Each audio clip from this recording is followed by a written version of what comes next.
이번 영상에서는 파이어폭스 플러그인에 대해 얘기해 보겠습니다. 제가 사용하는 웹브라우저는 이 파이어폭스라는 녀석인데요. 이 빨간색 여우가 지구를 이렇게 감고 있는 아이콘 형태 때문에 불여우라고도 불리는데요. 링크를 보시면은 2020년 12월 기준으로 전 세계 점유율 3.65%, 아주 마이너한 프로그램입니다. 사파리가 근 20% 가까이 되는 거는 이제 맥 생태계 덕분인 것 같고요. 데스크탑 모바일 브라우저가 이 모바일 전용 브라우저인 삼성 인터넷과 비슷한 수치라는 거는 좀 안타깝긴 하네요. 이러다 망하는 거 아닌가 모르겠습니다. 일본 사람들은 여러 가지 프로그램에 이제 모해선을 쪼여가지고 이제 프로그램을 의인화를 시켜버리는 그런 특징이 있는데, 이 불려우로 불리는 파이어폭스도 예외는 아닙니다. 구글에서 파이어폭스 짱 또는 파이어폭스 땅으로 검색하면은 이렇게 수많은 불려우들을 보실 수가 있습니다. 뭐 여러 가지 귀여운 마스코트들이 이렇게 많죠. 가끔 보면 19금들도 있는데 뭐 그렇습니다. 저는 2008년 3.0 버전부터 불려우를 사용했는데, 당시에는 불려우에서만 쓸 수 있는 플러그인도 많았고 또 브라우징 속도도 빠르다는 그런 특징도 있었지만은, 이젠 크롬이 그 특징들을 완전히 가져가서 이제는 뭐 굳이 불려우를 고집할 필요는 없습니다. 근데 뭐 제가 그렇다고 뭐 딱히 모질라 재단을 응원한다던가 하는 것도 아니지만은, 뭐 또 크롬으로 굳이 넘어갈 만큼 불편한 점도 없어서 지금 계속 사용하고 있습니다. 이렇게 인기 없는 브라우저긴 한데, 어쨌든 불려우가 가지고 있는 많은 플러그인 중에 제가 개인적으로 유용하게 사용하는 몇 가지들을 소개해 보도록 하겠습니다. 자, 우선 첫 번째 플러그인은 오토탭 디스카드라는 플러그인입니다.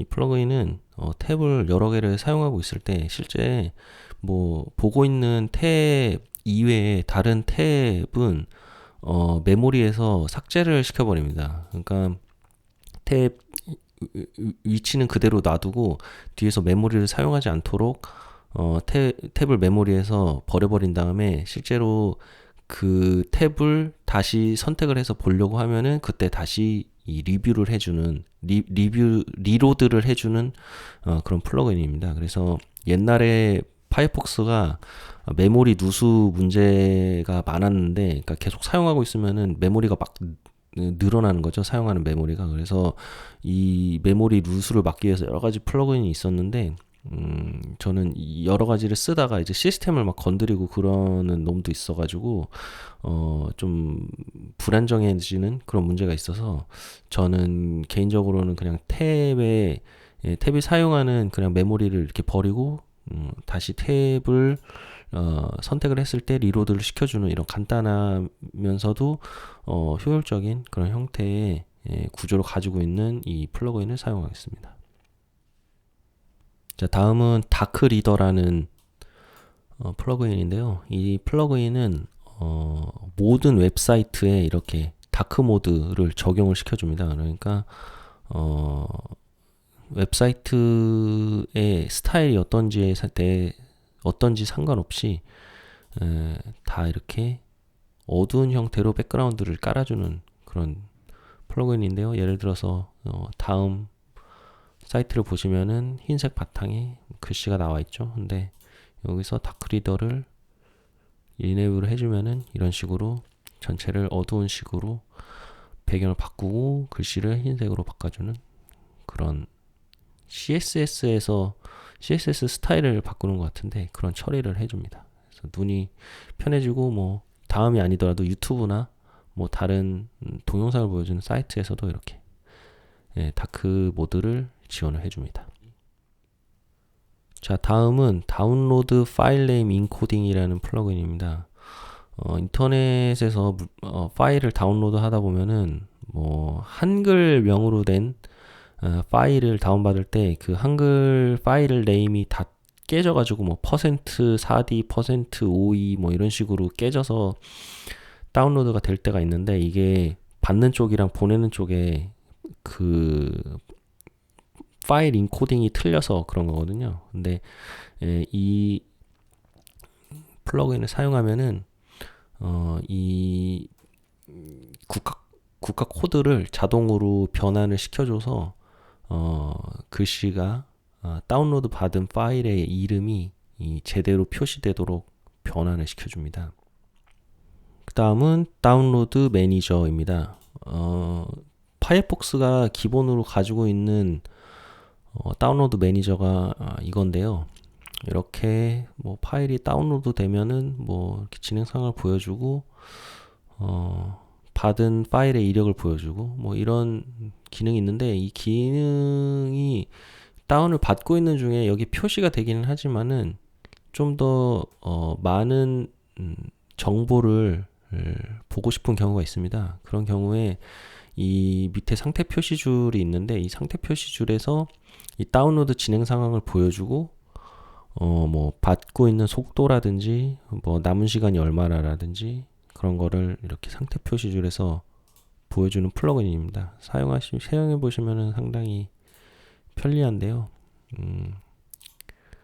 이렇게 사용하는 프로그램입니다. 다음은 Enhancer for YouTube라는 플러그인입니다. 이 플러그인은 유튜브를 볼 때 여러 가지 기능을 추가해주는 그런 플러그인인데요. 이렇게 보시면은 이런 식으로 뭐 테마를 준다든지 팝업 플레이어를 준다든지 뭐 그런 기능이 있습니다.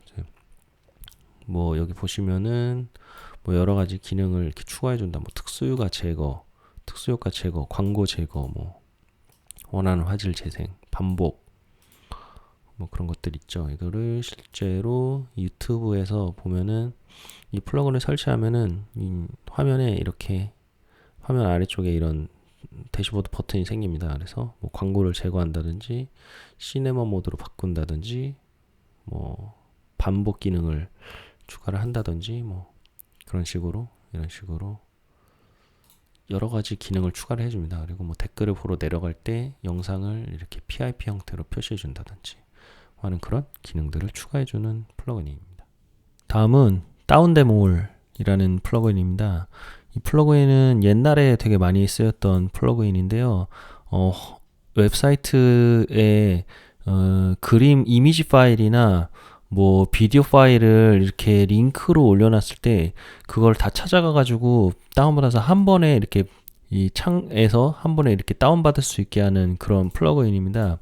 그런데 이제 이 다운데몰도 파이어폭스가 웹 익스텐션 형태로 플러그인을 바꾸면서 이 다운데몰이 이 웹 익스텐션을 지원하지 않아서 그동안 사용을 하지 못하고 있었는데 이 제작자가 웹 익스텐션에 맞게 플러그인을 다시 고치면서 이거를 다시 사용할 수 있게 되었습니다.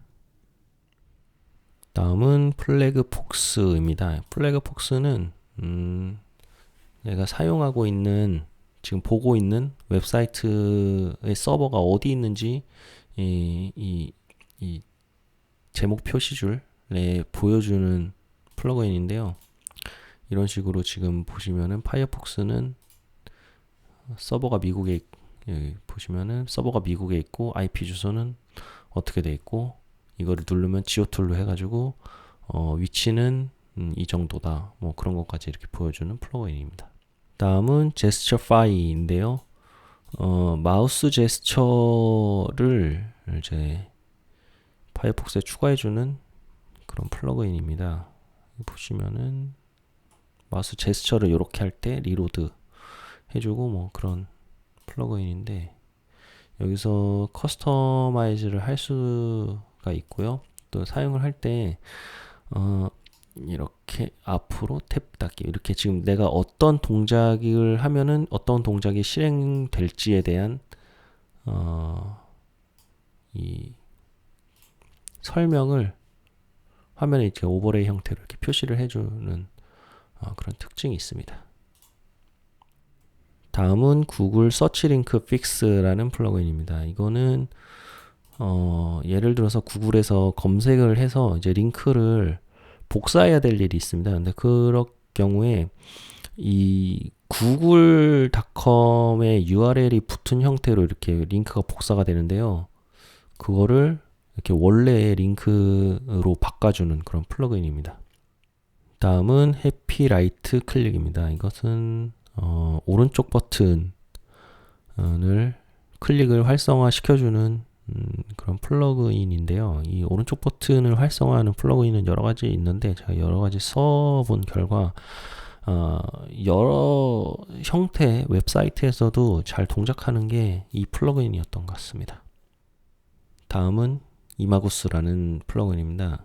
이 플러그인은 웹사이트를 이렇게 보다 보면은 이미지나 동영상 파일들이 있는데 그거를 이렇게 볼 때 좀 팝업 형태로 위에서 다시 이렇게 올려서 보여주는 그런 기능이 있습니다. 생각보다 유용하게 사용할 때가 있습니다. 다음은 I'm Translator입니다. 이거 번역기인데요. 뭐 팝업 형태로도 번역할 수 있고 페이지를 번역할 수도 있는데 뭐 예를 들어서 이런 식으로 블럭을 지정한 다음에 이렇게 하면은 바로 그 자리에서 번역을 해주는 되게 편리한 그런 플러그인입니다. 다음은 비트워든입니다. 비트워든은 비밀번호 관리자인데요. 비밀번호를 비트워든 서버에 저장해두고 일치하는 사이트에 접속했을 때 아이디와 비밀번호를 자동으로 입력해주는 기능이 있습니다. 구체적인 거는 이 비트워든 사이트에 동영상을 보면 어떤 식으로 동작하는지 알 수 있습니다.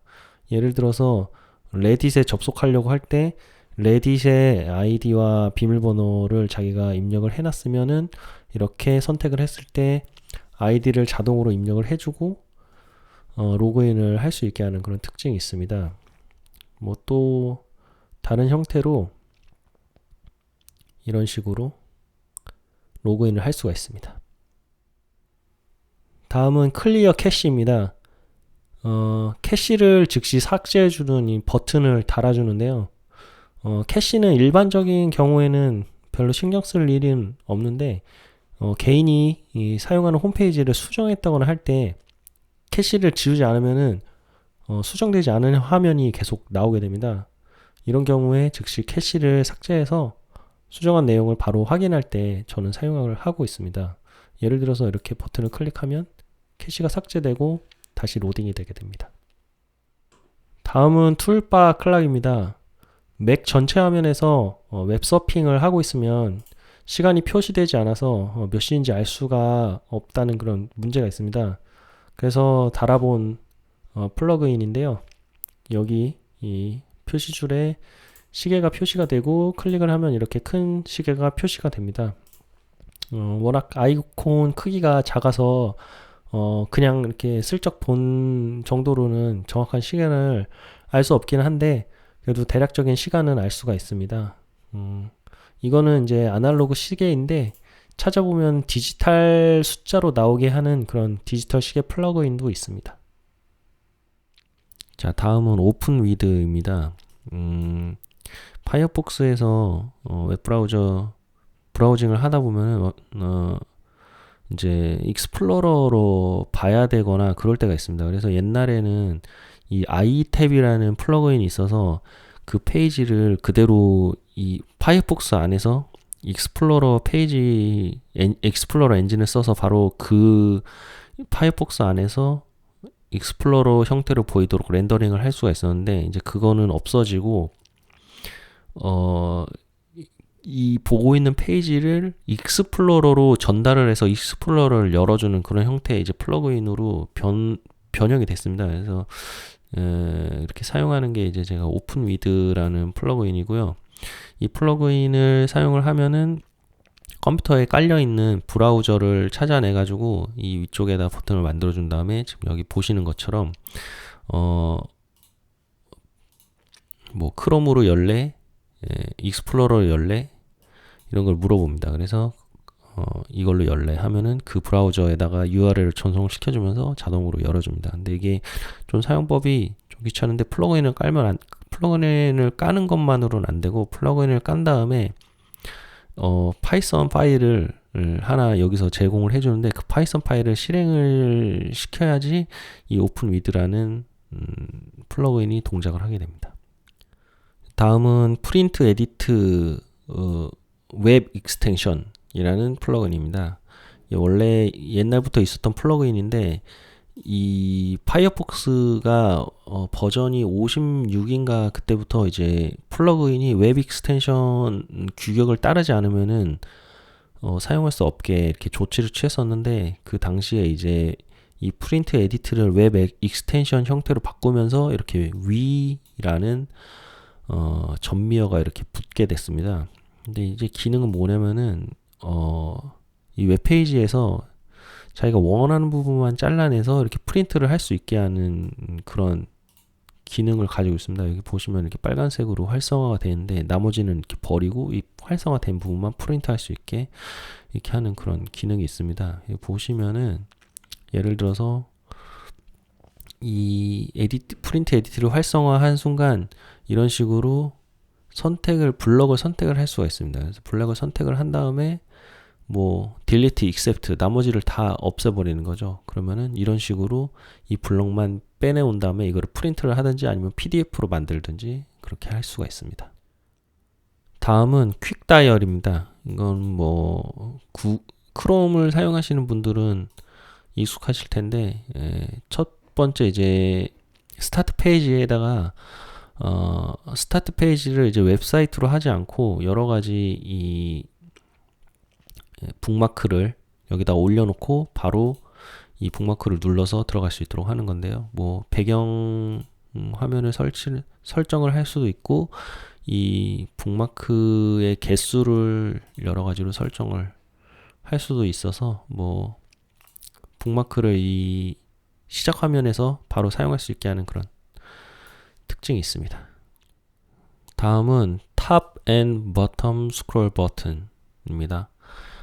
이걸 보시면은 화면에 뭐 왼쪽이든 오른쪽이든 상관없는데 이렇게 위로 가는 버튼, 아래로 가는 버튼을 이렇게 달아줍니다. 이렇게 마우스를 사용하다 보면 뭐 휠로 이렇게 움직여도 되는데 이게 보다가 그냥 바로 맨 위로 올라가고 싶을 때가 있는데요. 그때 그냥 이 버튼을 누르면은 휠을 누르지도 않고 이렇게 위아래로 바로 움직일 수가 있습니다. 이것은 뭐 효과는 뭐 스크롤하는 효과를 내게 할 수도 있고 안 내게 할 수도 있고 뭐 버튼 크기를 크게 할 수도 있고 작게 할 수도 있고 계속 보이게 할 수도 있고 아니면은 갖다 댈 때만 이 버튼이 생기게 할 수도 있고 뭐 여러 가지 옵션이 있습니다. 다음은 uBlock Origin입니다. 이거는 광고 제거 플러그인인데요. 광고 제거 플러그인은 뭐 여러 가지가 있습니다. 뭐 애드블럭이라든지 가장 유명한 게 애드블럭 플러스죠. 애드블럭이라든지 아니면 유블럭 이렇게 있는데 저는 개인적으로는 이 유블럭 쪽이 이 CPU나 뭐 메모리 자원을 좀 덜 쓴다고 해서 이 유블럭을 쓰고 있는데 뭐 애드블럭을 쓰셔도 전혀 문제가 없습니다. 이거 보시면은 뭐 뉴스 페이지에서 붙는 광고는 당연히 제거가 되고요. 뭐 유튜브나 이런 데 붙는 광고도 제거되기 때문에 보통 크롬에서는 이런 이 광고 차단해주는 이 플러그인을 못 쓰게 하겠다고 뭐 얘기를 한 것 같기도 한데 어쨌든 파이어폭스에서는 잘 사용을 하고 있습니다. 다음은 undo close tab입니다. 서핑을 하다가 보면은 이렇게 탭을 닫았다가 그 탭 뭐였지? 이런 생각이 들 때가 있습니다. 그래서 다시 돌아가고 싶을 때가 있는데 여기서 보면은 기록에서 뭐 다음 이런 식으로 다시 눌러야지 이런 식으로 돌아갈 수가 있는데요. 그 과정을 이렇게 버튼을 달아줘서 바로 이렇게 할 수 있게 해주는 개인적으로는 매우 편리하게 생각하는 그런 플러그인입니다. 다음은 뷰 이미지입니다. 이 플러그인은 여기 설명해 보시면은 나와 있는데 구글 이미지에서 검색을 할 때 뷰 이미지랑 서치 바이 이미지라는 버튼을 추가를 해줍니다. 이거 원래는 구글 이미지에서 검색하면 나오는 버튼이었는데 이제 이게 사라졌습니다. 그래서 이 뷰 이미지 같은 경우는 이 페이지에서 제공하는 이미지를 그대로 로우 파일 형태로 보여주는 그런 기능이었는데 이제 이게 없어졌습니다만은 이 뷰 이미지를 하면은 다시 이미지 보기 버튼이 생기면서 이 이미지 보기 버튼을 누르면 이렇게 로우 파일 형태로 그림을 볼 수 있고 다운로드도 받을 수 있게 이렇게 버튼을 추가를 해줍니다. 다음은 W Applyzer입니다. 뭐 앱을 아날라이즈 뭐 한다는 그런 느낌인 것 같습니다. Identify Technologies on 웹사이트라고 나와 있는데요. 이 웹사이트에 사용된 기술을 보여주는 겁니다. 이렇게 설명을 드리면은 여기 보시면은 W Applyzer 아이콘이 생기는데요. 이 다음을 접속한 다음에 예를 들어서 이 버튼을 누르면은 지금 현재 이 다음 사이트에 적용된 이 프레임워크, 자바스크립트 프레임워크가 적용이 됐고 jQuery 라이브러리를 적용했다 뭐는 것을 이렇게 알 수 있습니다. 다른 웹사이트에 들어가서 이 웹사이트에는 이런 웹 기술을 적용했구나, 뭐 이런 프레임워크를 사용해서 만들었구나라고 하는 거를 알 수가 있습니다. 다음은 위 오토 페이저라이즈입니다. 이 플러그인은 뭐 하는 플러그인이냐면은 예를 들어서 이제 구글이나 뭐 다른 웹사이트에서 페이지가 이렇게 연결돼 있는 페이지, 그러니까 1페이지, 2페이지 이렇게 나오는 그런 웹사이트를 볼 때 그 다음 페이지를 이렇게 이어 붙여 가지고 한 페이지 이렇게 보여주는 플러그인입니다. 이렇게 보시면은 이게 1페이지, 구글에서 구글을 검색하면 1페이지, 2페이지가 이렇게 나올 텐데 이런 식으로 2페이지, 3페이지를 계속 붙여서 이렇게 보시면은 계속 붙여주죠. 페이지를 이렇게 붙여서 계속 한 페이지에서 볼 수 있게 해주는 그런 플러그인입니다. 다음은 줌 페이지 위라는 플러그인입니다. 이 플러그인도 옛날부터 있었던 플러그인인데 이제 그 웹 익스텐션으로 바뀌면서 위라는 전미어가 붙었고요. 이 줌 페이지는 이제 이 웹페이지를 확대 축소할 때 이제 컨트롤 버튼을 누르면서 이제 휠을 아래 위로 하면은 이제 확대 축소가 되는데 여기 위에 버튼을 만들어 가지고 이렇게 좀 편하게 확대 축소를 하고 또 정확하게 값을 지정을 할 수 있게 이렇게 해줍니다. 리셋 버튼을 누르면은 지금까지 했던 그 내용이 바로 리셋이 되고 뭐 이렇게 편하게 줌 인 아웃을 할 수 있게 해주는 그런 플러그인입니다. 마지막은 조테로입니다. 발음이 좀 이상한데 뭐 조테로라는 이름을 가지고 있고요. 이 조테로는 서지 정보를 관리하는 프로그램입니다. 뭐 논문이나 아니면은 뭐 다른 뭐 웹사이트를 정리한다든지 할 때 사용하는 프로그램인데 구체적인 사용 방법에 대해서는 언젠가 다시 소개할 시간이 있을 것 같고요. 이 조테로는 원래 이 웹사이트, 그러니까 이 웹 브라우저 안에 플러그인 형태로 작은 창이 생겨서 거기서 바로 사용할 수 있게 하는 그런 타입이었는데 이게 이제 파이어폭스가 웹 익스텐션 형태로 바뀌면서 이 조테로를 브라우저 안에 내장할 수가 없게 됐고 그래서 이제 바깥으로 스탠드 언론 형태로 이렇게 빠져나오게 됐습니다. 근데 이제 스탠드 언론으로 빠져나오면서 이 웹 브라우저랑 연동을 해야 되는 그런 필요가 있었기 때문에 이 조테로 커넥터라는 플러그인을 써서 이 스탠드 언론 조테로랑 데이터를 연동을 시키는 그런 기능을 하도록 이 조테로 프로그램의 형태가 바뀌었고요. 이 조테로 커넥터는 파이어폭스 플러그인 사이트에서 제공하는 건 아니고 이 조테로 사이트에서 제공하고 있기 때문에 여기서 다운로드를 받으셔가지고 설치를 하셔서 쓰시면 됩니다. 자, 이렇게 해서 마이너한 브라우저인 파이어폭스의 여러 가지 유용한 플러그인에 대해서 알아보았습니다.